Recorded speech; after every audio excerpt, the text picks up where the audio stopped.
What up, guys? Jacques Slade here with the post game, and here for another unboxing. And this time we have a bit of a special unboxing, actually, because we have the next shoe in Kobe's line, the Kobe A.D. But we're also joined by the man himself, Kobe Bryant. Now, usually that statement, Kobe Bryant, the basketball player. So what is that? What is the after the now? Well, right now I think the easiest thing is to say the retired basketball player. Retired basketball player. That'll work for now. For now. Now, imagine from just knowing the way that you were on the court, people would assume, oh, he's probably just like chilling now that he's retired. But knowing the way you play, I know that that's not the case, absolutely at all. So like, what is the Kobe Bryant after basketball like? Well, it's building what comes next, right? Particularly in the world of media, the investment industry is something that we're obviously focusing on. But it's paying attention to all of those details. Because you're starting from scratch, right? You're starting all over again, which is a beautiful place to be. You have to learn the basics, the fundamentals all over again. You got to study, you got to ask questions. And so starting from that level it's been great.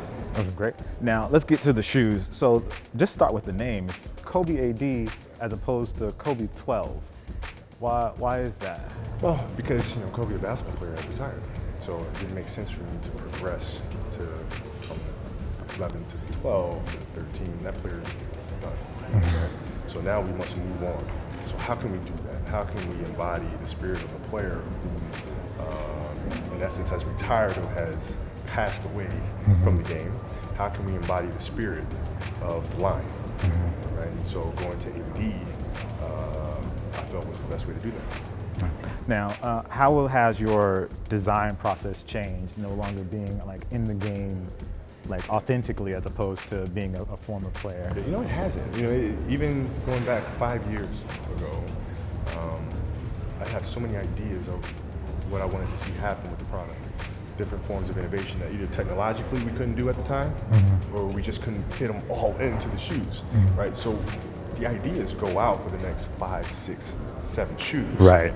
So that process doesn't change. Okay. So let's take a look at the shoes. Open up here. This is the unboxing process. I feel like I'm the Kobe of unboxing. So let's keep this moving. So let's talk a little bit about the tech. Lunar's a thing that I know you always like. Zoom's a thing that I know you're partial to.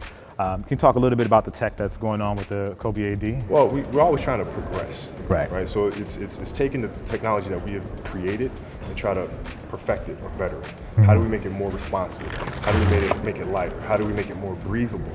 And certainly this is what this shoe is all about. It's about precision. It's about efficiency.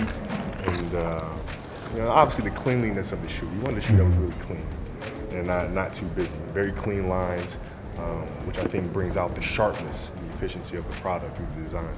Now, something that we've noticed with you over the years is how much you pay attention to like the details of the shoe and the way that it looks and the way that it's designed. Can you point out, are there some details here that you're like, oh, okay, I had them do this because of this? Sure. Well, look at the sharpness of the lines here, right? This implies great movement. Right? So even though we have the technology, it's important that the design matches the technology itself, right? So aesthetically, the shoe resembles the technology that's in the shoe. So these very sharp lines, almost mimicking a sports car, right? The crisp lines of a sports car, and how they change directions or how they hug the turn. Right. All that is inspired into the lines of the shoe, and obviously the technology that's inside. That's awesome. Now, we geek out. I know, as you should. I know. Before you worked a lot with Eric Avar, and this time it was Ross Klein that worked with this one. Is the design process different with Ross as opposed to with Eric? Or no, we go about it the same way. We sit around, we talk, we geek out.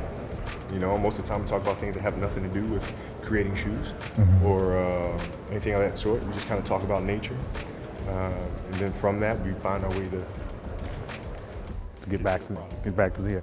So for the young kid that's looking like, oh, that's Kobe Bryant's shoe.